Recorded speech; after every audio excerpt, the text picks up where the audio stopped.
اگه میدونستم در این خونه به لیاقت نگاه میکنن من نمیومدم، اما به من گفتن برو بی مقدارم خوب میخرن. شب عیدی میریم میوه بخری، دیدی آقا صدا میزنه برادر سوا نکن درهم بخر من ضرر میکنم.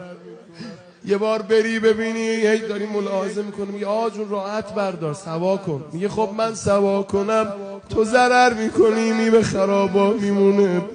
صدا بزنه نگران اونا نباش، اونا مشتری خودشو داره. به من گفتن یا آقا یا آخر شب میاد بی قیمت ها رو جمع میکنه.